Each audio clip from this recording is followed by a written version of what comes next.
DAZN is the home of boxing, with over 150 live fights a year. It's over! There's no way back from this, surely!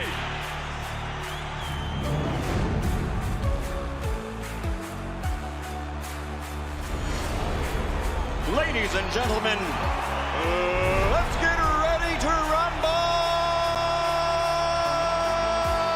How do you like it? How do you like it?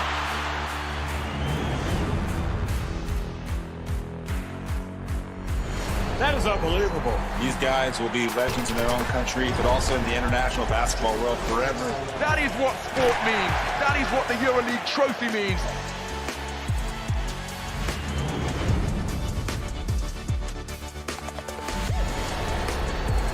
Are you not entertained? I'm not supposed to be cheering, but this is X Series. I can do whatever I want.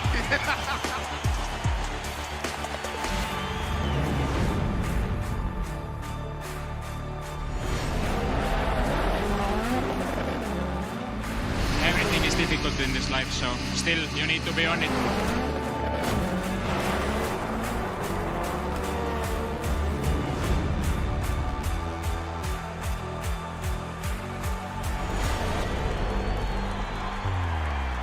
It all comes down to tonight. Don't miss the biggest night in MMA. PFL is more than a fight.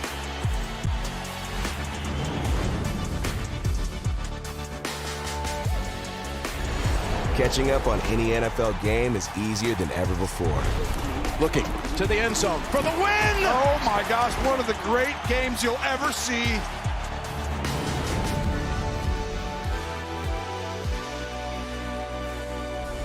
The competition is back, and the UEFA Women's Champions League looks set to be bigger and better than ever before. It's their time. A night to remember.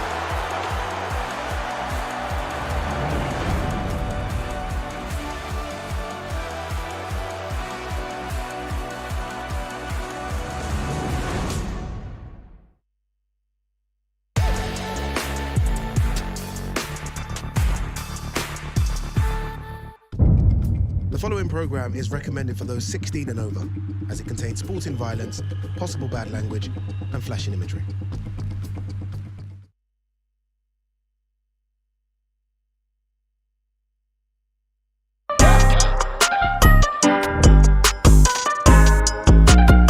Hello and welcome to a brand new edition of Ariel and ADE right here on DAZN, aka DAZN, the undisputed global home of boxing. And my oh my, do we have a lot to discuss on this here program.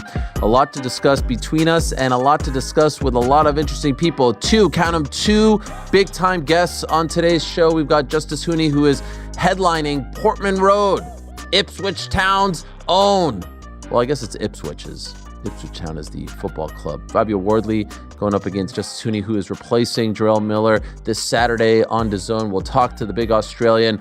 In a matter of moments, we will also talk to Richardson Hitchins, who will be back in New York fighting George Kambosos in about, 11 days' time. And so two massive guests on the program, but it's not just a solo act here. We got my guy, ADE Oladipo. You heard the It was very sensual. I heard it. You went low with that one. You know what? It was the guest. I was like, he's a good guest. Yeah, you like Richardson? These are important guests. Oh, I love Richardson Hitchins. I think he's a superstar in the waiting. I almost feel like the door's open for there to be a king of New York, right? Oh my God. I feel like we've not had anyone really since Miguel Cotto filling up Madison Square Garden. There's been no one knocking the door down saying this is my home. And I feel like Richardson Hitchins could be that guy. A couple more big wins, and I feel like he does the big room in MSG. I mean, the small room's good, the fit is good, but we're talking big MSG. Like me and you've discussed it so many times. Sure. I think he's got the personality and the skills to pay the bills to fill that building up. Sorry, just 1 second. I'm just speaking to Amanda Serrano and letting her know that you think that there is no great New York fighter headlining MSG twice in the span of 3 years? I'm just letting her know. 1 second. Hey, Jordan, how are you? Mr. Maldonado, everything okay? My friend, no, I'm just kidding. But, I mean, you can make a very strong case that Amanda is that fighter, right? You could. I mean, well, I could say the same about Katie then, all right? Because wait, but Katie's not the New York fighter. Katie's not the New York fighter. Katie, one second, Katie, have you done MSG twice? Have you filled it up? Yeah, cool. Same thing. What's the? We're gonna play that game. No. You're saying that there's not a New York fighter. I would say Amanda Serrano is a New York fighter headlining MSG twice in the span of 3 years. I'm just saying, give the young lady some love too. That's all. And you know what? You're right. You know what? In my defense, I think Amanda's maybe got one or two more left. I'm talking about someone that's going to carry the torch for the next decade. But you are correct, all right? I stand on it. You are correct. I got it wrong. No, it's all good. Amanda's there. Hey, by the way, you're reminding me of something. Earlier today on my other program, the Ariel Helwani Show, we had the great Mark Kriegel in studio, who has a book that comes out today. I just want to give him a quick plug for this audience as well. It's called Baddest Man, The Making of Mike Tyson, a New York fighter, and maybe one of the greatest of all time, certainly one of the most interesting and polarizing and entertaining of all time. This book, look at this book right here, how thick it is.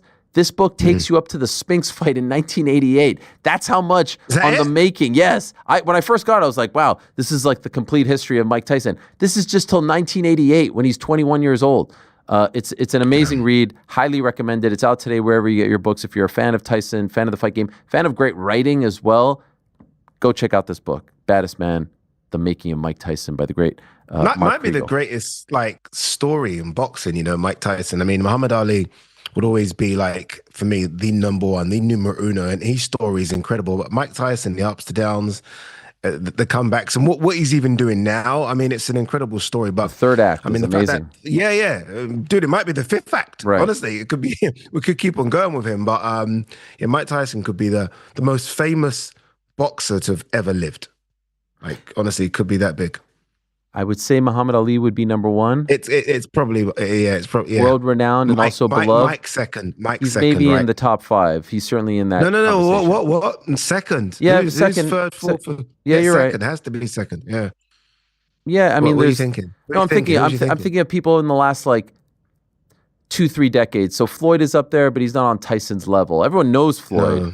De La Hoya up there, but not on his level. Not on Tyson's level. Yeah. Sugar Ray Leonard, not on Tyson's level. And then back in the day, Rocky Marciano. Back in the day with Floyd Patterson and guys like that. They were world renowned. Jake LaMotta, but I would probably say Ali Tyson. I think you take Mike's picture anywhere, anywhere in the world, people say that's Mike Tyson. Yeah, and I don't know how many people get that. Yeah, it's a great debate. Ade, I was I have to say, if I could pour my heart out for a moment, I was very distraught on Saturday night. I was very distraught for two reasons. My beloved New York Knicks got bounced from the NBA playoffs. It was hard to watch 6 games. Indiana, I hate them. And then I said, you know what? All right, let me move on. Let me pop on this fight on Amazon Prime. You got Charlo on there. You got Caleb Plant on there. Clearly, they're both in very winnable fights. And they'll fight later on this year. We remember the slap a couple of years ago. There's bad blood. This is great. They're both trying to get back into the mix. Both fun fighters, entertaining fighters, American fighters. We need some of this buzz in Las Vegas and on the American fight scene. Charlo does the business, does his job. And then I'm watching Caleb Plant, and I'm like, oh my God, not again. You did it again, boxing. You did it again. Just like we saw a month prior in Times Square with Haney and Garcia, and we see time and again, we saw it to a degree with Wilder and Joshua. You have the fight, and yet you do this thing where you say, hey, let's do a tune-up fight. Let's have them fight on the same night, but not against each other, and someone inevitably slips, falls, hurts himself, loses, and they did it again. Caleb Plant loses. Why do they keep doing this? When will they ever learn? Yeah, it's funny because on the show last week, I was like, no, they've got to do this. So I felt bad as well. I was Why? Why do they have to do it? And I said they had to because we didn't know where Jamal was. I said, look, Jamal's had, 2 fights in 5 years. Where is he mentally? Where is he physically? Jamal looked good. I was like, okay, Jamal's back. And like you, I was like, okay, cool. Let me put my feet up and, maybe get myself a glass of cognac and watch Caleb Plant just do what Caleb Plant does and win. And I was like, from the first round, I was like, we might have a problem here. We might have a problem here because Caleb's not looking sharp. And look, credit to his opponent. I can say all these things about Caleb. Let's give his opponent some credit. His opponent looked really good. And Caleb's always been one of those guys where I always feel like if he's fighting the very elite of the division, so whether that be Canelo, whether that be Benavidez, yes, I think he'll struggle against those guys. But just that rung below, I've always had him as the leader of the rung below. I don't know if he's that anymore. He's been in a lot of tough fights. I think the pop looks like it wasn't there. He didn't look really fast on his feet as he normally is. Didn't look fluid. And I feel like maybe he's lost a bit of a step. But I will say this. I don't know if it means we don't still do Caleb Plant, Jamal Charlo. Okay. I don't know. I don't know if you don't just do it. Like, I mean, yes, it was a defeat. It's not like he got knocked out. It was a close fight. Maybe you say, okay, ignore the rematch clause. Let's just still do Jamal Charlo, Caleb Plant. Okay, so this is the same conversation that we had a month ago, right? Do you still want to see Devin Haney and Ryan Garcia? And we'll get to Devin Haney and all the talk surrounding him fighting Teofimo Lopez later in the show. But I said at the time, yeah, I kind of still want to see it because their story is together, and regardless of how they looked. But I think for the larger public, the fight takes a hit, right? The interest in the fight takes a hit. Charlo, I think it only takes a hit if it's like, I don't know if in your head, I don't know if it was a super pay-per-view fight.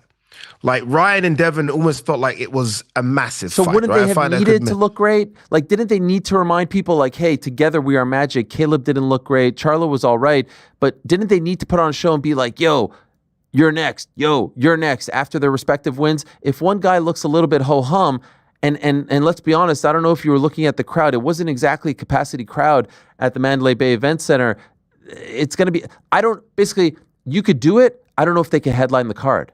You know what I mean? Maybe their co-main event on a PBC card. Or maybe it isn't just a super fight. Maybe it's not. I think PBC in their head had it as a pay-per-view event. It's not that. I mean, Jamal Charlo and the Charlos themselves together combined have completely lost a step. And Caleb Plant, I mean, look, he's a big name. And I don't want to disrespect Caleb. I think he's a great guy. But I don't look at Caleb Plant and think, okay, this is a guy that's going to do great pay-per-view numbers. That's why I say you can just do it. I mean, again, I don't think this is one where you're going to put them together and it was going to do 500,000 pay-per-view buys like Devin and Ryan. So when Ryan lost, yes, it lost a bit. I feel like this fight was always just going to be a fight that was on regular prime, right? Regular PBC and a mid to small kind of arena. I never had it as a super fight. So that's why I feel like just do it. It wasn't a super fight to begin with. What, because of the slap? There's no title on the line.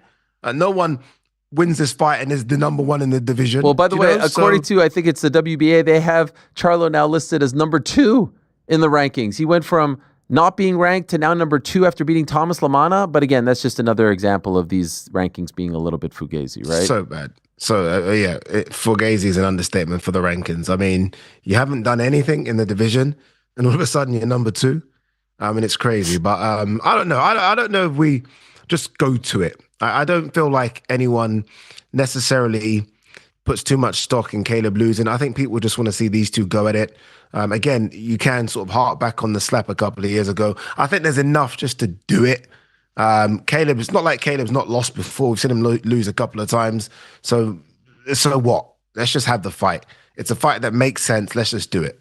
It was really just a grudge match type of fight. And so because there's no belt that needs to be defended, or there's no sort of like stakes involved, it's really just like a personal beef between them.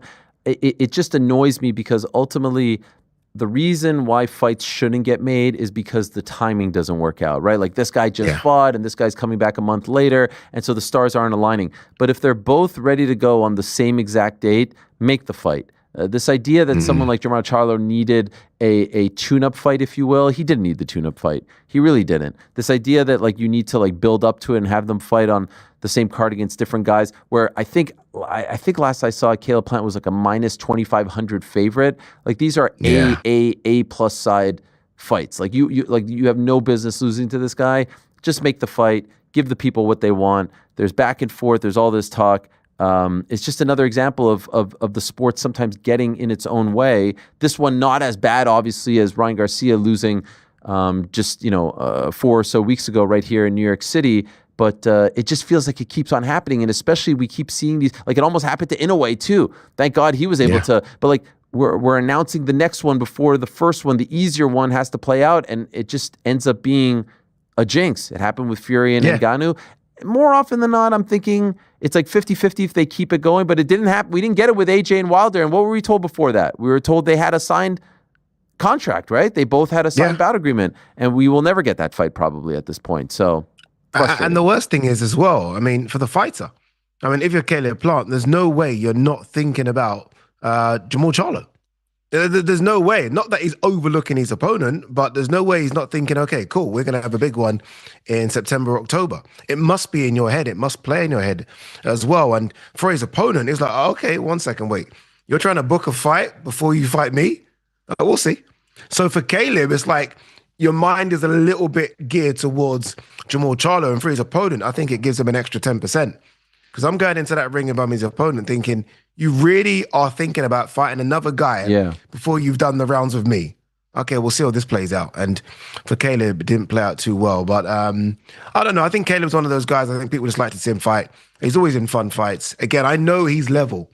And I know he's not elite, but I know that he'll give everyone a good fight. And that's what he is. So I think we can still run it with Jamal Charlo regardless. Right. Well, looking ahead to this weekend, ADE, it's another massive one for Australian boxing. We've talked about this, the growth of Australian boxing. There's a lot of big names, a lot of big fights coming out of there. Later in the week, we have Jai Opetaia fighting once again, defending his cruiserweight titles. But what about Justice Huni taking the fight on short notice, going into enemy territory at Portman Road against the local boy, Fabio Wardley, for the WBA interim heavyweight title? A big opportunity for the young Australian fighter, and he is kind enough to join us on a late Tuesday evening over in England. Justice, thank you so much for the time. We really appreciate it. We know you're taking this fight on short notice. We know it was supposed to be Big Baby Miller, and you jump in there. Could you tell us, where were you when you got the call? And was your answer yes right away, or did you have to think about it, considering who Fabio is and considering the short notice time frame? Yeah, so I got the call late at night, Australian time, and it was just exciting. It took I got to have a think about it overnight, and then the next day it was just like weighing up the pros and cons, and the opportunity was just too big to let it go by. You know, I wouldn't have known when I was going to get another opportunity like that. So, I had to take it with both hands, and now I'm here. 3 days out. I love it. And this is going to be such a great scene in a football stadium, and he's beloved over there. You've been there for a minute now. Could you tell us what's the vibe? How are you being treated? How are you being received by the locals? It's still pretty quiet here. I've been out and around, still haven't been recognized that much. Okay, they're not throwing tomatoes at you or hissing you as you walk? Okay, good. Nah, it's been good. I've enjoyed my time over here, and I can't wait to just get in the ring and do my job. I like the idea of them throwing tomatoes at you. Don't worry, it's not coming. Don't worry, Justice. You're okay. You're okay, Justice. But I spoke to a couple of weeks ago, and I said, look, this is going to be a football stadium. You're going to walk out. It's going to be around 30,000 there. And what's it going to be like for you getting booed? Because most times you're coming out, you're getting cheered. It's respectful. This time you are coming out to a football crowd, and they all love Fabio. Have you thought about that walk about 10 p.m. getting booed to the ring? Look, I'm just gonna take it all in, embrace it, and just show everyone who I am. I'm not coming over here to take part. I'm coming over to take over. So, I hope everyone remembers my name after this fight. Yeah. You mentioned to Ariel there that you weighed up the pros and cons. Your record's on the screen right now, 12-0. You don't normally see two unbeaten guys go at each other this early, right? There is that build up first of your record before you get chucked into the lion's den, so to speak. Was that one of the cons where you was like, okay, mentally, am I ready for this, or do I need a couple more fights? Was that one of the thoughts in your mind before you chose this fight? Yeah, that's it. I don't think it was so much how many fights I had. I think it was, taking it on 5 weeks' notice, and thinking to myself, will I be able to prepare myself for a 12-round fight against Fabio? He's a tough competitor, and I just said to myself, it's all or nothing. Put everything into the training camp that I had, and now we're here. Like, it's all or nothing, make or break. I'm confident, and I'm backing myself to get the job done. I know a lot of the talk going into the fight is about you being on enemy territory. You've had a great response to all of this, saying, I survived the drive-by shooting back in 2022. You think I'm afraid of some rowdy fans at Portman Road? Yeah. For those that may not be familiar with this insane story, can you tell us what happened back in 2022 at your home? Yeah, it was. I was under a week out from a big fight in Australia, and yeah, my house just got shut up randomly early in the morning, and I was, yeah, like I said, less than a week out, and I had tunnel vision. I was locked in. Still went to sparring after that morning, and ended up getting the job done come fight night. So, Wow. once I'm locked in and focused on the job I have at hand, and you know, wanting that prize at the end, like there's no stopping me. Like I'm set on that, and yeah, I think the crowd booing me and stuff, like I'll be able to handle it. It's everything has built me up to this moment in my career, and I'm ready to take it on. The thought of you going to sparring just a few hours later is insane. Credit to you. Do you have any idea now, 3 years later, why this happened? Nah, not at all. I just like I kind of just looked past it. Like I didn't really care at the time. It was a big deal, but I was that focused on the fight I had the week after, and yeah, I just kind of shrugged it off and kept going. And anyone get hurt? No. Fortunately, no one was hurt. But yeah, just grateful to still be here and still be on the same journey. Yeah, and we are very grateful you're here as well, because I think you're a fantastic heavyweight prospect. I keep saying prospect because you are relatively young in this pro game. I mean, Eddie's been talking about you for a couple of years. That jump from amateur to pro, how difficult, how easy was it? We had a guy recently over here, Delicious Ori, you probably know him, who's retired after one fight, and he always spoke about the difference between sort of amateur and pro, and maybe that jump being maybe difficult for him. Has it been an easy transition for you? It was a weird transition because the time I turned professional, I had qualified for the 2020 Olympics, and it was around COVID time, so we weren't really able to compete in Australia. So I turned professional to keep getting in the ring and performing in front of a crowd, and then I had to pull out of the Olympics due to an injury that I got in my fourth professional fight, and now we're here. Like it's just been a weird transition, but I'm fully transferred over to the professionals, and I'm really enjoying it. It's been relatively plain sailing, right? You've made every fight so far look pretty comfortable, maybe apart from the Kevin Lerena one, who I think is an underrated fighter. I think Kevin Lerena is a really good pro. We saw that against Daniel Dubois. What did you take away from that performance? First of all, to never switch off, the fight's not over till it's over, and I almost learned the hard way, but fortunately I came through, and I don't even know how I was still standing after that last round of that fight, but I got through it, and ended up getting the win. So that fight was a big lesson for myself and my career. After that, I was like, never want to go through that again. So big learning curve and big lesson for me. By the way, considering the fact that they're now allowing pro boxers to qualify for the Olympic Games, the rule has changed, and considering what happened to you in 2020, did you think about trying to make it for the 2024 team? Not really. Like it didn't take much for me to just say I'm just going to stick to professionals, because there's so much in the amateurs like you got to go through to get back to that position, and there's always new fighters coming through. So it was like, do I want to go back through that and then risk it? Like I could get ripped off, get a bad decision or something, and then I just waste a whole lot of time. So I just ended up making the decision to stay pro and continue my professional career. I had read that you came over to the UK to do the promotional stuff back in May, and you decided to stay for several weeks. You didn't go back home. You stayed, I think, in Blackpool. Why did you decide to do that? Was it just smarter to not go back and forth at that point?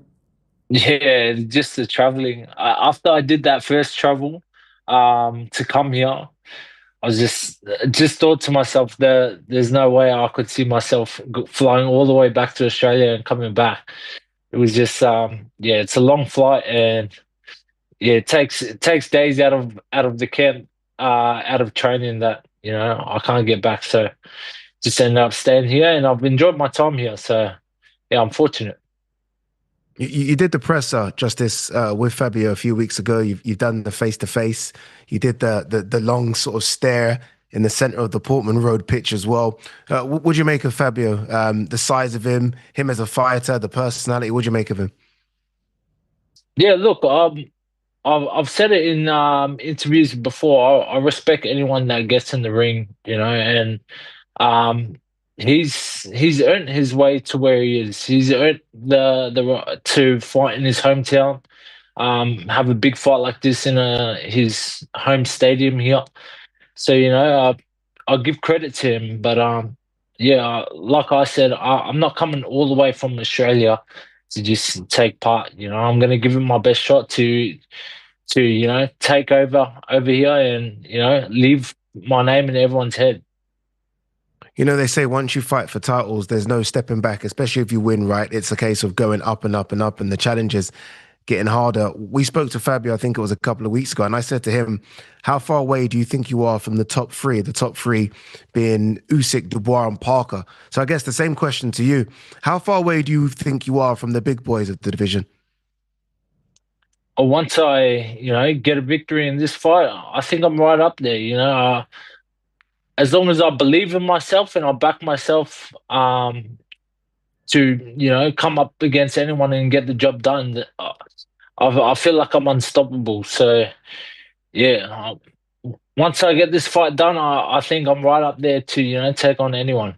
So could I ask, like, who would be the name if we're in the post-fight interview right now? Who are you calling out after a win over Fabio Wardley on Saturday? And by the way, that's me doing the post-fight interview. That's him. All right. Well. So we could. You could do it. I'm going to ask those questions. Go. Do ask him. Should I do it now? Yeah. Who's next? Should I do it now? You just scored a big knockout. So ask him. Yeah. So Justice, obviously, look, big win, massive win in front of this 32,000 crowd at Portman Road. Who do you want next? Any of the big names? No, we need a name, Justice. No. We need a name. What is this? Anyone? We need a name. The show we do. Come on. I got no names, man. I got no names. Before even getting this opportunity, I was just like, I didn't know when I was gonna, have big fights or anything. So, now that this has come up, it's like, it's kind of just took me like 100 steps forward, like a big leap forward to where I thought I was going to be this year. So, it's really a surprise to me, but I just got to continue stepping up to the plate and stepping up to bigger and better challenges. Very quickly, obviously, look, as you mentioned, it's only been sort of 6 weeks notice. How quick do you have to then sort of put a camp together? Because you mentioned you're in Blackpool. I don't know how the manager, Spencer Brown knows he does a good job, but how quick do you have to find sparring partners, accommodation, a local gym? Yeah. How easy or how difficult is that? Oh, God, I haven't had anything to do with it, so I wouldn't know, but I guess it was just all done on the go. I think I did like 1 week training at home, and then we're on the plane over here to do the press conference, and then we've just stayed here ever since. So, it's been a experience that I'll never forget. But I'm looking forward to the after party after the win. What's the official prediction? The official prediction, look, I'm not going out there to look for the knockout. I know Fabio is tough and he comes to fight, and he we've seen how bad he wants it in that first Fraser Clark fight. Like he'll go to the 12 rounds. So I'm just looking to go out there and box smart and not get caught up in his fight. So yeah. I'm if it comes down to going the distance, I think if I box and stick to my game plan, I'll get the job done and win on decision. I said it last week, even before I knew you were coming on.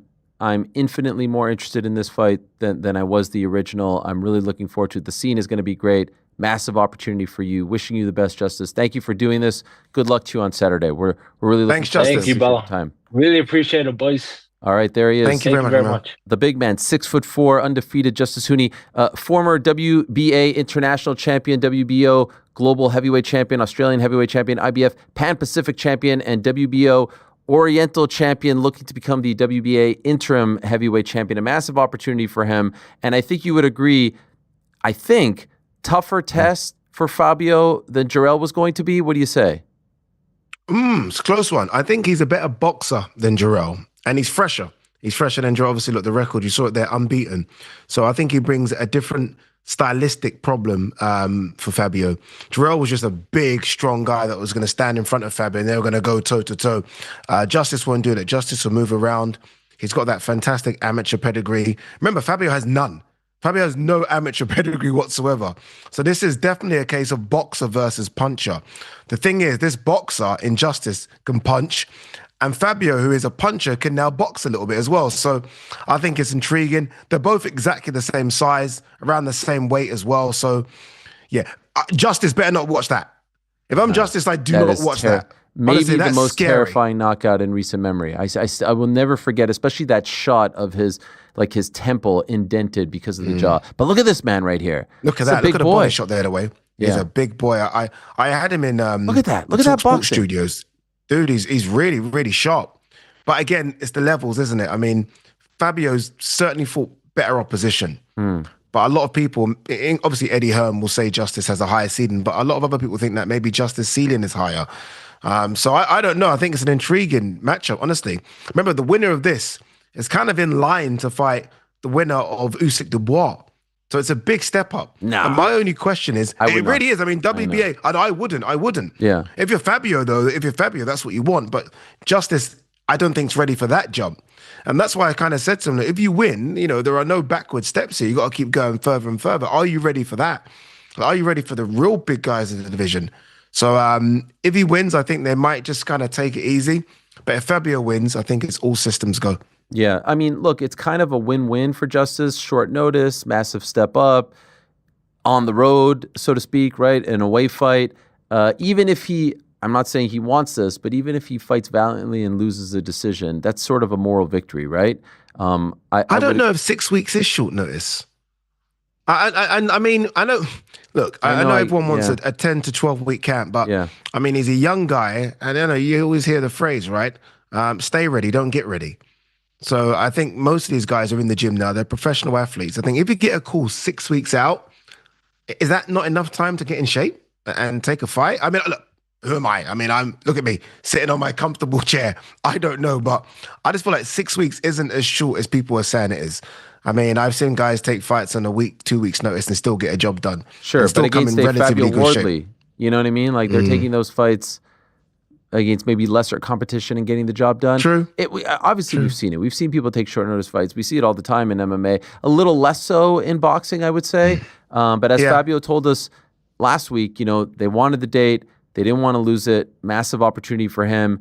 And what could you tell us, by the way? Because there's 2 stadium shows happening this weekend in the UK, right? Boxer has one, and obviously this one's a Queensberry one. How many tickets are they expecting to sell over there in Ipswich? Is it really going to be like... Yeah, dude, I already heard, and I spoke to someone from Queensbury a couple of weeks back, and they said 20,000's already been done. Wow. And so you can imagine if 20,000 was done a couple of weeks back, I think the area, like my sister's asked for tickets. I think the area just wants to go to a big event. I think they're really making it a carnival type feel. I think there's going to be activities outside the stadium. And I think we don't really see boxing events in Ipswich. We just don't, even in that kind of area of the country. So I think a lot of people are just intrigued as to what's going on. So I think they probably will get between 25 and 30,000 in there, which, I mean, again, I think it goes to show just how healthy the sport is over here. I mean, we literally are going from stadium fight to big arenas to stadium fights. And obviously there's the big one, July 19th. So it's a healthy sport. And I think it's in a position right now where it's probably the second biggest sport in the country. I know there are a lot of rugby fans that will argue with me, but I think boxing right now is in a really good spot. Oh, yes. I mean, just by listening to Talk Sport and by seeing the media coverage, it's right below football. By the way, is Dillian White fighting on this card or not? He's also Fabio's manager, and I still see it says TBA. They said he was going to fight on the card. Is he on the card or is he not on the card? He's on the card. No. Dillian White's fighting on this card. Who's he fighting? A mystery opponent? What's happening? I have no idea. I mean, someone reached out to me and said it could be a guy called Vladislav Serenko, who Ukrainian, I believe is unbeaten. I used to do his fights nearly a decade ago in South Africa. He's a very good fighter. If it's that, then that's quite a tough opponent for Dillian White. I don't know what's going on. I don't know why it's hard to find Dillian White an opponent. It's Dillian White. He's a big name. I mean, a lot of people will be queuing up to fight him. But I think they have big plans for Dillian in the next couple of months. I think it's got to be the right opponent. And like you said, they don't want no Caleb Plant, Ryan Garcia slip-ups, because I think they've already got a name locked in for Dillian in the summer. So I think they just want someone that can give Dillian rounds. He's not had good rounds recently. He's not looked good recently. And I just think it's a case of Dillian showing us what he's got left. He's 37. The Ebenezer Tete fight last time out wasn't great. But I still think there's one good run in Dillian, and then you give him either a Derek Chisora fight where both of them have it and disappear, or you give him an AJ fight. AJ wants an opponent, or maybe even your good friend, Joseph Parker. Oh, yeah. So I think they're going to play it easy for him on Saturday. All right, well, that's the big one this Saturday, June 7th. That's over in your neck of the woods, over in England. Over in these necks of the woods, if you will, June 14th, right here in New York City at the theater. We've got a guy who you said at the top of the show could be the next face of New York boxing. He'll be defending his newly won title that he won back in December, a massive win over Liam Paro. And that was one where I think a lot of people weren't expecting him to win, if I'm being honest. I think it was being set up for some other plans. Richardson Hitchins went in there, did the job, and now he gets to come back home against George Kambosos, the place where George Kambosos shocked the world a few years ago, the theater at Madison Square Garden when he defeated Teofimo Lopez, the pride of Brooklyn, the great Richardson Hitchins joining us right now. And you know, Richardson, I don't know if you know this or remember this, a couple days after you won that belt, the IBF light welterweight title, I was in like the VIP section at Madison Square Garden, rubbing elbows with the A-listers, with the MVPs and all that stuff. And there you were holding the title, holding court, and you just kind of like walked by me. I was like, man, oh, here's a fight guy. Like, yo, what's up, Richardson? And you were just like, hey, you want an autograph? You just walked right by me. Do you have any recollection of this? Because I was in my feelings a little bit. I don't remember. I was in like a happy space at that time. So I really don't remember that. My fault if I, No, it's all good. It's all grabbed good. you the wrong way. No, it's all good, man. I could tell. I mean, you probably were on cloud nine. You're probably still on cloud nine after what you did back in December. And now you get to come back home. When you found out that they were going to bring you back home at that venue against a guy like Kambosos who's had success here, I'm sure you were just over the moon, right? This is a perfect scenario for you. Kambosos, he's a great opponent, you know what I'm saying? A great name for me to elevate my career to the next level, and that's all I'm in the sport to do. So everything has been going as planned, and yeah, that's about it. What's it like? I'm always intrigued when a fighter sort of has that dream of winning a world title, right? That's the dream for every young fighter coming through.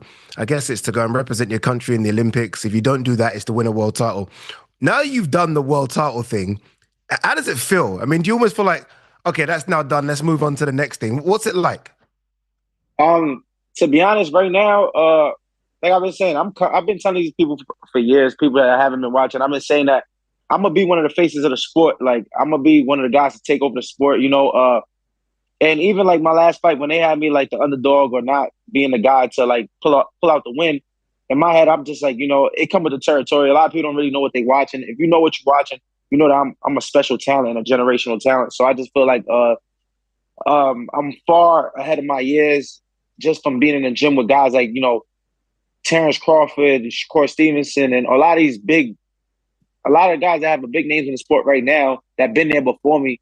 I've been in the ring with them for numerous years, testing my skills out, testing my abilities against them. And I knew that I always knew I was a special talent. So right now, a one world title ain't nothing to me. That's any fighter can do that. You know what I'm saying? I feel like not any fighter can do it, but I feel like there's been a lot of fighters that can do that. I feel like I'm a standout type of fighter. So I feel like I'm here to push my talent to the limit. And that's take over the sport of boxing. And anybody that's doubting me, when they do come to that arena, or they do turn on that DAZN app, they're gonna see they watching a person that's just, really good at their craft. I'm not a doctor, but I damn sure perform in that ring like a surgeon.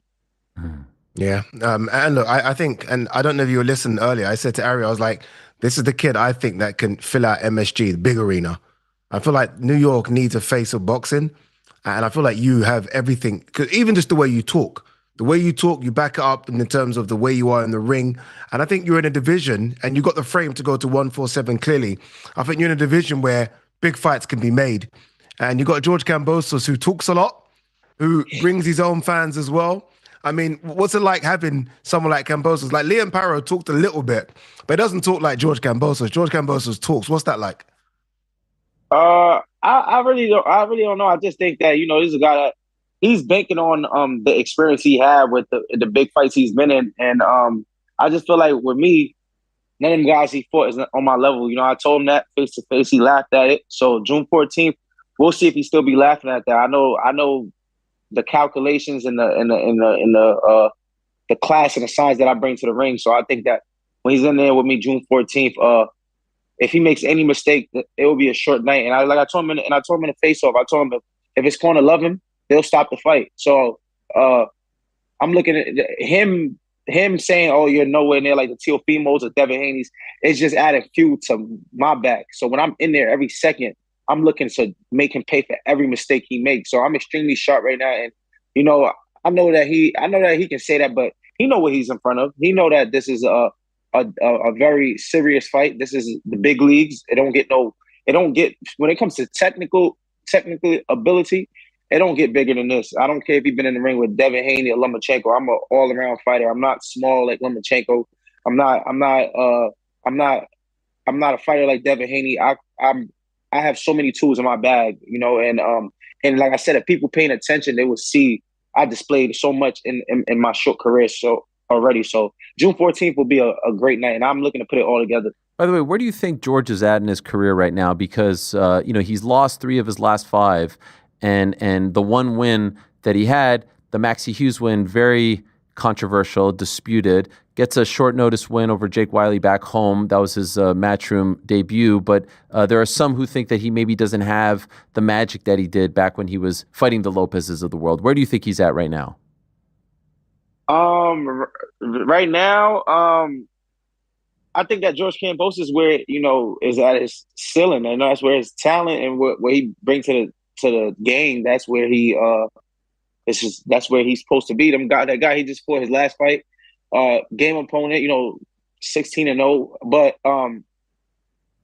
it's right now, especially in time of boxing right now. So many young talents, so many great fighters that it just ain't George time right now. And I just feel like that win over Teofimo was a big win, but Teofimo, like I said before about Teofimo, Teofimo is a guy that goes off of talent. This is not a guy that he goes off of talent and boxing experience. You can tell that the strategy and the IQ behind Teofimo ain't there. I seen it over and over in Teofimo game, and that night when George Kambosos beat him, I just felt like he just fought a fighter that just came in with no game plan and just kind of just went in there and fought. So I just think that what George Kambosos is at in his career, it's a good position right now because he do have a name, so he's able to get these big fights and get these paydays. But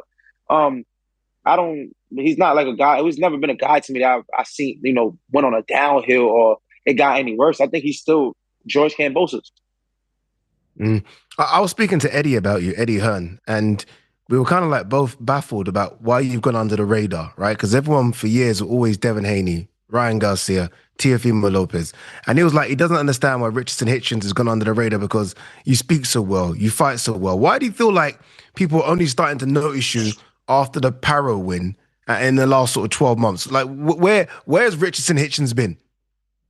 To be honest, a lot of people, they didn't really notice me because my promotional backend, fighting with Miller Promotions, if they gave me the head start, to my career. They definitely gave me the head start to get to where I needed to get to, got me the fights. But as far as the promotional company, they wasn't promoting me. They was more focused on Tank Davis. And that was I should have left a little sooner than I already did just to get to where I was at. But me and my manager, Keith Conley, we got together and we said that he said to me, your peer's been to where you want to be a little bit longer, but you follow this plan, you'll be where you need to be. And he told me from day one, you're a pound for pound talent, and we're going to take you to the world title in a matter of a year and a half, 2 years. And that's exactly what happened. It was 2 years and 1 month exactly. And I think with Eddie Hearn, he brought structure back to my career. With Eddie, he brought structure. He got me the platform. He got me the opportunities, and I delivered every single time out. No matter how I delivered, how I got the job done, I got the job done. And now next week, this is another big platform, another huge opportunity. Now I'm coming back home as the world champion, back to New York City. I think New York City is the best city in the world, just personally, in my opinion. And I think that New York City's been missing big time boxing.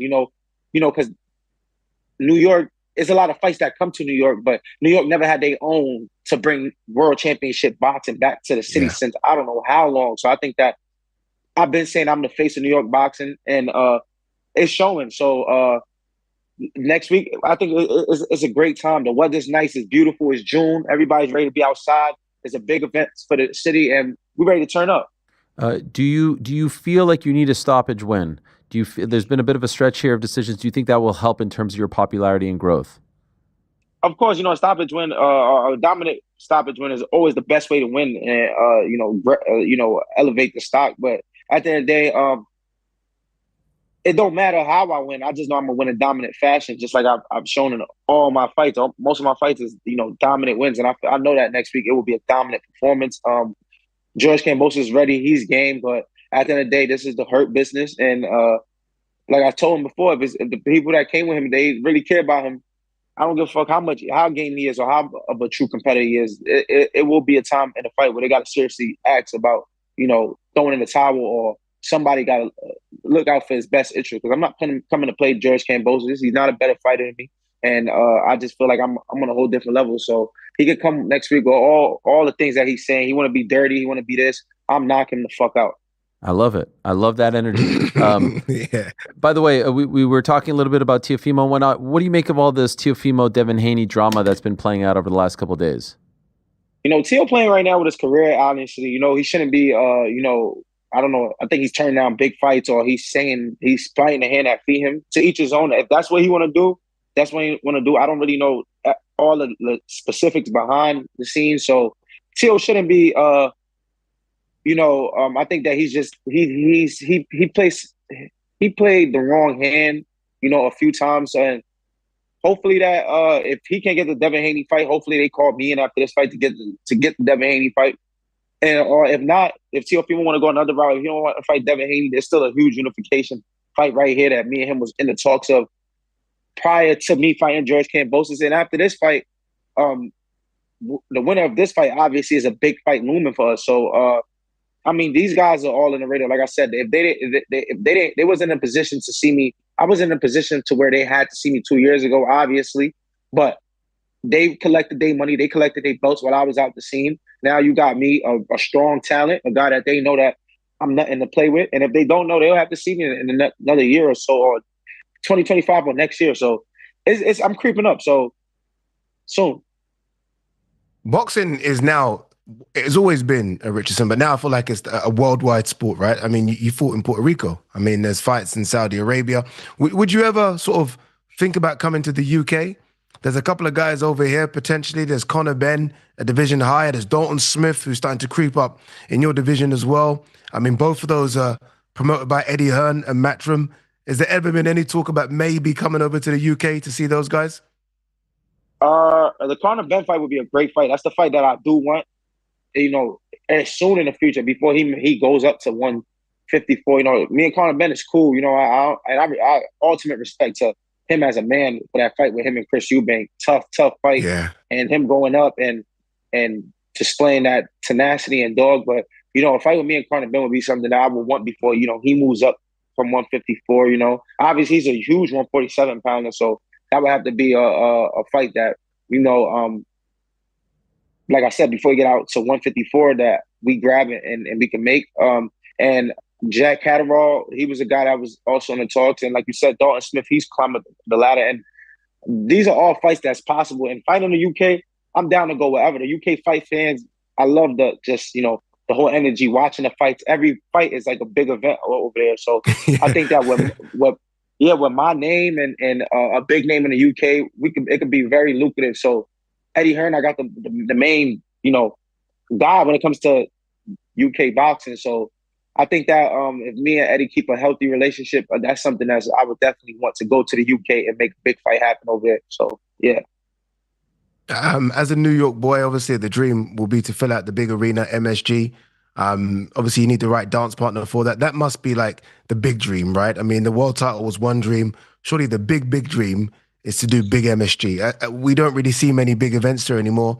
Obviously, Katie and Amanda are going to do it, but in terms of sort of guys doing it, it's been a while. We haven't seen a guy sort of sell out that arena for ages. Do you think you're the guy to do it? Yeah. Right now, I honestly do believe I'm the guy to sell out, New York boxing.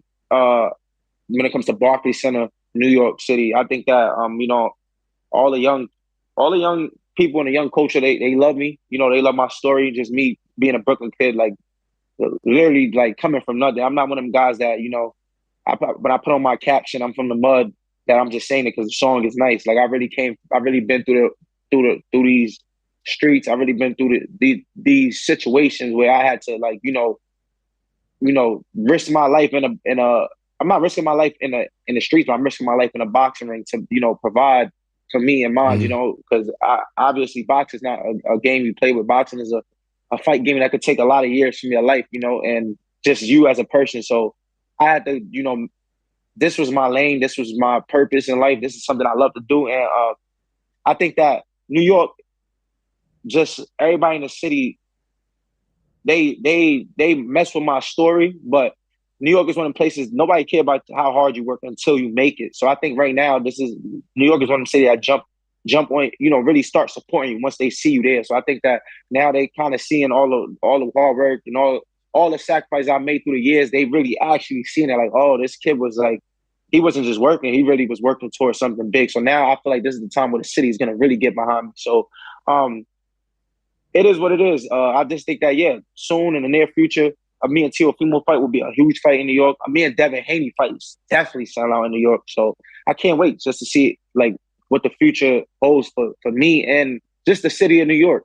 Well, we're a little down right now after the Knicks getting bounced. Looking forward to having something to celebrate in a little over a week at the theater right next to the Garden. Good luck to you, Richardson. Thank you for coming on. Appreciate it very much. Thank you, brother. And looking forward to seeing what you do out there on June 14th. Yes, June 14th, MSG, live on DAZN. Don't nobody miss it. It's going to be a great night.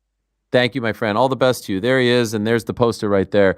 Richardson Hitchins against George Kambosos. The back and forth has been great so far, and I suspect once George sees him here in New York on Fight Week next week, it's going to be a lot of good stuff, and the Matchroom team is going to be all over it. Let's talk about this Devin Haney versus Teofimo Lopez drama that's been playing out, because yesterday we got the word from BoxingScene.com that the fight was signed, sealed, and delivered, that it was a done deal August 16th in Riyadh, Saudi Arabia. All right, maybe not the one that we thought was going to happen following Times Square. I think a lot of us thought, all right, they'll still go to the Devin Haney versus Ryan Garcia. Well, although last week we found out that Ryan Garcia had hand surgery, his team telling me that he should be okay for an October date, which was always the plan for the rematch against Haney. But then all of a sudden, here comes this news. However, today, we take a left turn, and The Ring, obviously owned by Turki Al-Sheikh, reports that the fight isn't happening. And then we see a slew of tweets back and forth between the two of them. Here's Devin Haney replying to a tweet, a quote tweet, I believe it is,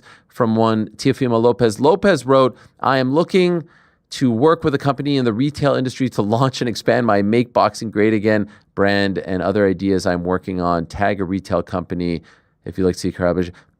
Devin writes, just STFU Teofimo. All right. What does that mean? What does that mean? Just be quiet already. Here's another one from Devin. "The fight with Teo is not signed. I signed my part, and Teo has been stalling. As of today, he has decided he doesn't want to fight me. He is officially the biggest duck." Here's more from Devin. And I wanted the fight at 147, and he wanted the fight at 140. We negotiated to meet at 145, even though he was willing to fight Boots at 147. Here's more from Devin. Oh. Oscar De La Hoya writing, Devin Haney is calling Tio a duck. More like Tio is smart to not fight a runner who has less fans than Diddy does. Devin That's replying, nonsense. That's nonsense. What's your obsession with me? Yeah, that's nonsense. So Tio also saying, by the way, that Devin ducked him. I don't know what to make of all of this. What do you make of it? I'm tired of it all. Yeah. Honestly, I'm tired of it all. I mean, we just hear from Richardson Hitchins. These are fighters that want to fight. And these are two guys. And by the way, I mean, these two have been circling each other since they were at 135 4 years ago. We've been hearing about Tio versus Devin for 4 years. That's the fight everyone wanted to see. Tio versus Devin. It wasn't sort of Tio versus Javante or Tio versus Shakur or Tio versus... No, it's been Tio versus Devin for about 4 years. And by the way, I actually think it's more, for me, a more exciting fight than Devin versus Ryan. I know Devin and Ryan have got the history, but I think Tio is skyrocketing right now. And I think Devin is. He's stalled a little bit because of that Ryan fight, but I think he's skyrocketing. So I think it's a fantastic fight. And all of a sudden, it just doesn't happen because of what? Like, I'd love to know the real reason. Is it the weight? Because it can't really be the weight because Teofimo was going to fight Boots. He was saying, let me fight Boots. That was going to be at 147. He even said, let me fight Crawford at 154 pounds. So it can't be a weight problem. Is it a money problem? I mean, are these guys not getting paid? I think we know these guys get paid. They get paid very well. I mean, I would always say get your worth, but sometimes I feel like they're getting over their worth in terms of their deliverables, especially when you go on what happened at Times Square. So I have no idea. I just find it annoying. From those tweets alone, it looks like the portion of blame has to lie at the feet of Teofimo Lopez. That's what it looks like until we hear from Tio. But I don't know, man. I'm just kind of fed up with a lot of these kids, if I'm honest with you. And maybe this is just my old man talk, but sometimes I'm like, we've got such a good grouping of about 6 or 7, I think, fantastic young American fighters that could make this sport just go bang in America. Like, as big as boxing is over here in the UK, I mean, in America, some people say it's not even a top 10 sport.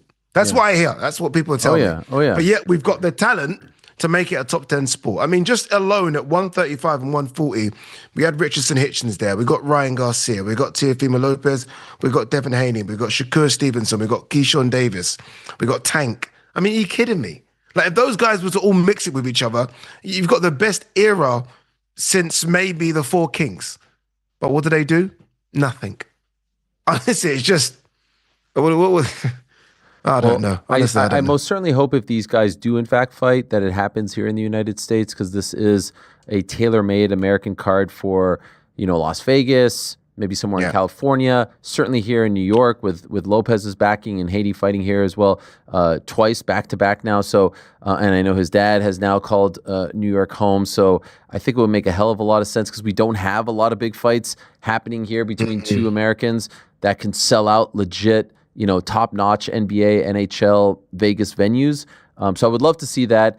But there's still a part of me that's like, I kind of would rather just see Haney versus Garcia next. Like, if this gets rid of Haney versus Garcia in any way, shape, or form, Tio could beat him, and then all of a sudden the stock in that fight goes lower. I don't know if I want to buy it. Obviously, in a vacuum, it's a great fight between two of the best, and there's a backstory there. I get it, but at the expense of Haney versus Garcia too? Like, which one would you rather? What I don't want is just, I don't like the stalling and waiting. Yeah. Like, you're right. I mean, don't get me wrong. Haney, Ryan, there's something special when those guys mix. And then you got the involvement of Oscar and you got the involvement of Bill Haney. So it is this perfect storm. But with Ryan being injured, no more pausing on careers. These guys need to fight. These guys should be fighting 3-4 times a year. At the moment, it's once a year. This fight was earmarked for August 16th. So I'm all systems go. I just want to see fights. At this stage, I'm not trying to wait for a guy to get fit and healthy. Okay, look, my hand's better now. Now it's going to take me another 2 months to spar, and then I have to make weight. So we're not seeing Ryan until 2026. So I'm off the Ryan train for now. Give me fighters that are healthy and ready to go. Tio and Devin are healthy and ready to go. Just make the fight. Just make the fight. And if you are Turkey, who's obviously come into the sport, And so far, he's been able to kind of make the fights that we want to see. Even he must be thinking, is this really what happens? This is it? This is all the headache? Like, it's not that easy, is it? It's very difficult to get a lot of these young guys to fight each other, honestly, because, I mean, the negotiating table must be as big as anything because they seem to want anything to get in the ring. And I'm just tired of it. Honestly, I'm tired of it. Well, yeah, and Tio has been a little bit unhinged on social media these days. You know, the difference a little bit unhinged. The difference is he's been crazy. 20, 30 years ago, you didn't really see how the sausage was made. And now we get like minute by minute tweets back and forth, and it sort of falls on deaf ears as time goes on. So let's see what happens. I wanna bring up the Jaime Munguia news because we saw him just a few weeks ago in Riyadh. He gets back on track. He beats Bruno Saras, but then, oh my gosh, there's the news that he has tested positive. Now his team has put out this statement. They have sent this to us. This is from the team, Jaime Munguia. It's in both English and Spanish. It's a very, very long statement that they put out, but I'm gonna read a couple highlights. Following Jaime's initial statement, we want to provide additional clarity in response to speculation and misinformation circulating about his recent VADA test. First, it is important to reiterate, Jaime Munguia has never tested positive in over 100 anti-doping tests across his professional career until now. His record speaks for itself. He has always complied with VADA testing protocols and has built a reputation as a clean and respectful fighter who honors the integrity of the sport. We ask the boxing community to remember that context before rushing to judgment. The test in question was one of multiple tests conducted during training camp. All others came back clean. The positive A sample result was unexpected and deeply concerning to us. Now, there's a bunch of stuff here, but we want to bring up this. We also want, this is from them, we also want to clarify because a lot of people are saying, hey, what's going on with Eddie Reynoso?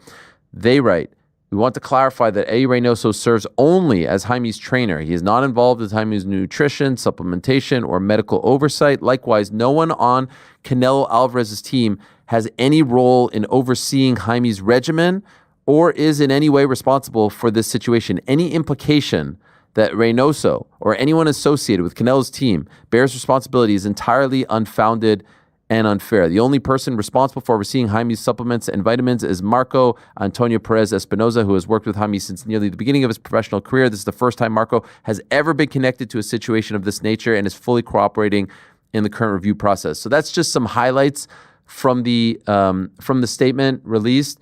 But the first thing everyone brought up, Ade, was Canelo, Reynoso. Not a great look. Yeah. They're trying to distance themselves from it. And often when these positive tests come about and there's the A sample and then they test the B sample usually more often than not says the same thing. Let's see how it plays out, but not great news for Jaime Munguia, who had a nightmarish end to 2024. Yeah, and it doesn't help that the person that he failed a drugs test against is the person that knocked him out a few months prior. And all that nonsense about he's passed 100 tests before means absolutely nothing. I mean, it could be 1,000 tests before. This is the one you failed, dude. This is the one where you failed and they caught you. And look, I don't want to play soft in this one. I think we need to get very tough on this. I think this is the most dangerous sport in the world. I follow loads of sports just like you, Ariel. I think this is the most dangerous. And I think it needs to come to a situation where they have to crack a nut with an axe. Like the punishment almost has to be over the top now to stop people from doing this. The worst thing about this, when the Ring magazine reported this, I had a look at the comment section and everyone was like, we're not surprised, we're not surprised, we're not surprised. No one is surprised now when people fail drug tests in the sport of boxing. And that in itself is a problem. It's a massive problem. And boxing needs to really do something about it. Giving people a year ban like they did Ryan Garcia means absolutely nothing because these fighters fight once a year, max twice a year. They need to really make a statement, whether it's a five-year ban, lifetime ban, withholding their purses until after the drug tests have come out. And if you fail your drug test, you don't get your purse. Something needs to happen. I mean, I follow athletics. I'm a massive athletics fan. And I remember when Justin Gatlin was at the peak of his powers, like world champion, world record holder. This is just before the Usain Bolt era. He got an 8-year ban by the IAAF. 8 years for running in a straight line for 9.5 seconds. It took him, after appeals, took him 5 years to come back. 5 years. He isn't hurting anyone. There's no brain damage. He's not taking risking his life in the ring. And yet boxing seems to slap people on the wrist with 12-month bans for cheating. I have no sympathy for Jaime Munguia. I have no sympathy for the person that wrote that statement. Well, let's see what the B sample says. Let's see what the B sample says. The B sample is going to be the same as the A well, sample. Let's see. 99.9% of the time it's the same. Exogenous testosterone metabolites in the A sample, and yes, you are right. 99% of the time, the B sample says the exact same thing. By the way, this is what Munguia said when the news came out. Throughout my boxing career, I've undergone numerous anti-doping tests, and I've never tested positive. Again, that's no indication that you didn't do something now. I was tested twice during this training camp, and both results came back negative, which is why receiving this notification of an adverse finding has been a complete surprise to me. Several experts have explained that there are multiple ways contamination can occur, and I'm fully willing to undergo any retroactive, current, or future testing to demonstrate that I've always been a clean athlete. I will not make any further comments. And then says he's going to test the B sample. And you're right. You get knocked out, shocking knockout in December. You have to fight the same guy. It is not the craziest thought to think, okay, I need to do something in order to beat this guy, in order to get back on track. Your confidence is low. It all kind of makes sense if you look at it. But let's see. Let's not, wait until. No. What I want to see, because no. What I want to see, like, say the B sample does come back, right? And I don't know why it takes so long for literally the B sample should be here now. But if the B sample comes back as positive, it's what I want to see from then. Like, what happens then? Like, I don't even know who was sanctioning these fights in Saudi Arabia, because a lot of the ones which have involved British fighters have been sanctioned by the British Boxing Board of Control. So I don't know who actually is overseeing this. But something serious needs to happen here, Ariel. I mean, because again, these fighters, the risk reward for taking PEDs is just non-existent. The risk is, okay, I'll get a 12-month ban. I keep my purse. Who cares? I fight once a year anyway. The reward is massive. The reward is, well, I could win. I look really good, and then I get a mega fight. There needs to be some sort of deterrent. And there is no deterrent in boxing. There's literally no deterrent. I mean, I can list names, and I'm not going to because I don't want to get messages from managers. I can list boxers that have failed tests in the last 3 years that are fighting and making millions right now. So what's the deterrent? It means there isn't none. And it's far too dangerous a sport for there to be no deterrent. I'll end on that. That's my piece. Oh, I mean, people have died. I mean, that's all you really need to know. So there yes, it should be as strict as possible. I mean, in baseball, we have seen some, here in America, we've seen some pretty strict suspensions, and they're hitting, they're hitting a ball with a bat. Now that could hurt someone if it strikes a player in the head or something like that. But here you're getting punched in the head. No, I agree 1,000%. But let's see how the whole situation plays out. Not a great look for him. Not a great time for him. And just a really, really bad stretch for Jaime Munguia. So as far as this weekend is concerned, you're going to be out there. I'm jealous. I love those stadium shows. I think it's going to be a great scene. I think it's going to be fantastic, and it's going to be a lively crowd. This is great stuff. This is really great stuff. It's another Queensberry versus Matchroom matchup right here on DAZN. And then we also get Jayo Pataya. Ooh. Yeah. So like I said, a massive weekend. A massive weekend for Australian boxing. And outside of the DAZN circle, my guy, top 10, popcorn list, Keyshawn Davis, the superstar himself. My bad. I'm getting so much stick. What? Dude, I'm getting so much stick. Because of that one. Not putting him on my list. Yeah.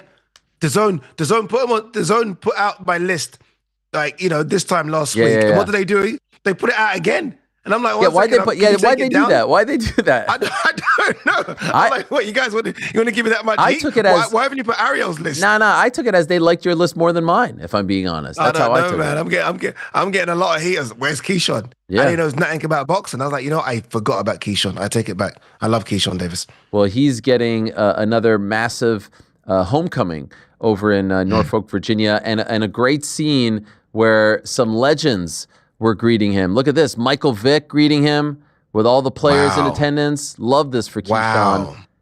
Look at that. Look at Keyshawn getting the love. Norfolk State. He is a star. And he's a great guy with a great backstory as well, speaking to the squad over there. Look at that. Look at that. I love this because the journey to get to this takes years. I mean, so many fighters don't get to this. And for him to get to this stage now where he's a world champion, he's recognized by the great Ariel Helwani as one of the most exciting fighters on planet Earth. I think he's got the frame. I know I just said that about Hitchins, but he's similar. He's kind of got that frame where you feel like, okay, you can add a bit of slab and meat here and there and go up to 147. I mean, it's super fights all the way for him. I think he gets past Edwin De Los Santos, who's no gimme. He gets past him. He's not going to fight anyone else in the division. The champions are Loma, Shakur, and Javante. I say, F it, 147.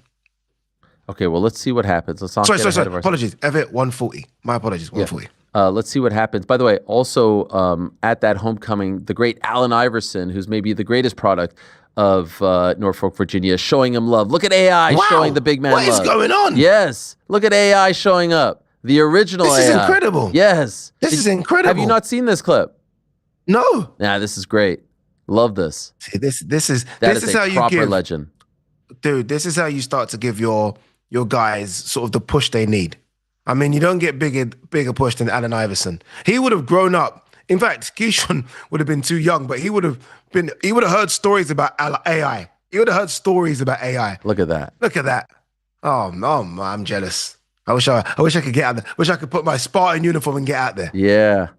Super stud. I was today years old when I found out that Michael Vick was the head coach over at Norfolk State. I did not know that, truth be told, but love to see it and love to see all the love that Keyshawn is getting. He is a great fighter, a great young man who has overcome a lot and is a real inspiration. He talks openly about his struggles with mental health, and somewhat fitting that this is June is Men's Mental Health Awareness Month. So shout out to the great Keyshawn Davis. Looking forward to seeing him back in action. So it's a great weekend of fighting. And this past weekend, it was a PBC heavy card, and we deal with rights issues over here. And so I was thinking, okay, what are we going to do for our parting shot? Where are we going to go with that? Do you have any guesses? I like to try to keep you on your toes here. I mean, there was a card in Mexico. Khalil Ko got a good win. Yeah, nice in win. Mexico. Yeah, that was a good win. Not bad. But knowing you, it's going to be BKFC. BKFC. Final answer? Knowing you, yeah, BKFC final answer.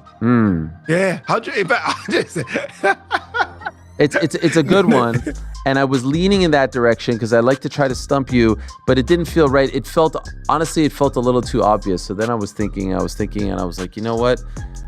I predicted, I had a premonition that at some point in today's program, you were going to reference the greatest of all time. Actually, if I'm being honest, I referenced him because you said Tyson is the most famous. Muhammad Ali, 9 years. It was 9 years ago today.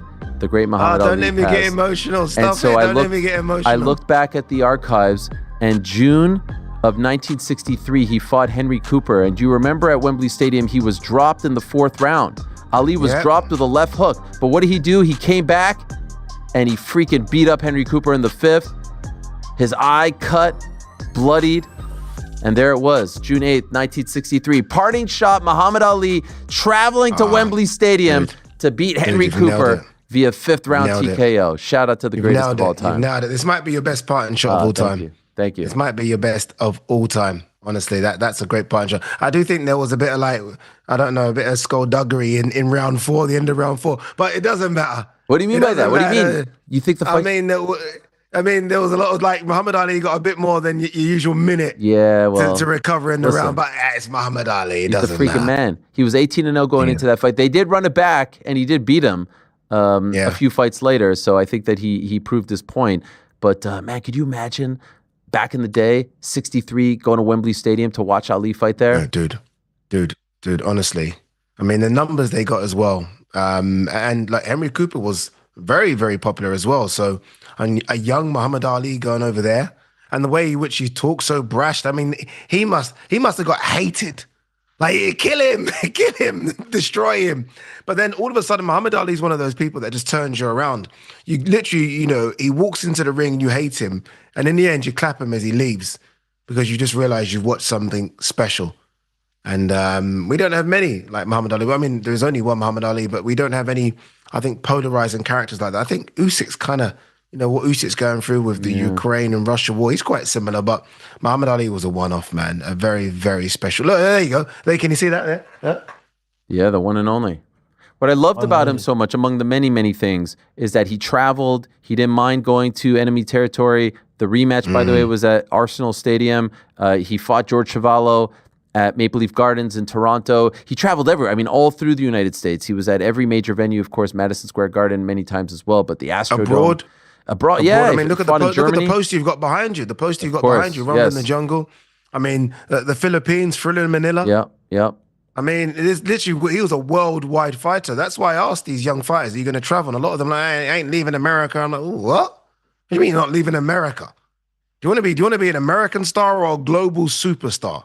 I feel like I always come on this show and dick at Americans. I feel bad about it. No. It's all good.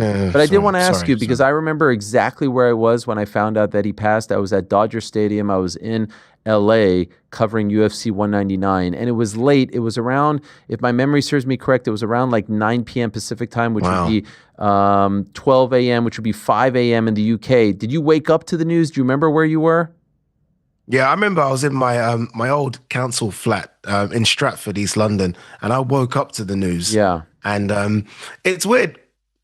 Someone having such a profound impact on you that you never met, you don't know, and that you only just watch old tapes of. But I think I definitely obviously shed a tear. Such an impact on me, Muhammad Ali. Like, I probably watch more Muhammad Ali interviews, like chat show interviews, than I do his fights. I think he was one of the best speakers of all time. His story, I think, is just incredible. Honestly, I think it's just an incredible story. And it's one whereby you ask any young fighter today, fighters even coming through 15, 16, who's the greatest fighter of all time? They all say in unison, Ali. It's like it's almost by default, that's the answer. And it isn't just because of what he done in the ring. It's almost been parried and matched up because of what he done outside the ring as well. An incredible guy, really, truly. Yeah. So, again, wanted to recognize that 9 years ago today, June 3rd, 2016, we lost the greatest of all time, the one and only Muhammad Ali. All right. A great day, a great show, great stuff. Appreciate 2 guests stopping by from different corners of the globe. Enjoy Portman Road. Are you going to wear an Ipswich kit? Are you gonna pander to the crowd? What are you going to do? No, I'm certainly not doing that. I'm a Liverpool fan. Yep. Yeah, exactly. I'm a Liverpool fan. We're hardcore around here. We don't do that. You don't switch? I've got a nice little suit jacket now, and I hope it doesn't rain. That's the thing. All these outdoor events, please what's it saying? What's the forecast? Dude, maybe light showers. I'm hearing light showers. That happened last year, right? When they went to Crystal Palace. It did. That was not a good event. No, that was not good. Although the walkout, the Ben Whitaker walkout was good with the Drake over. Yeah. Good luck. And then his performance wasn't. Yeah. Good luck out there. We shall be watching. Great weekend of boxing coming up right here on DAZN. Enjoy it all. Hope you enjoyed this program. Thank you very much to Justice Huni. Thank you to Richardson Hitchins. Thanks to all of you. Thanks to all of them. Thank you to ADE, of course. We appreciate your support so very much. And please continue to support what we're doing over here, all right? We're doing big things, and we love you guys very much. All right, enjoy the fights. We'll talk to you next week.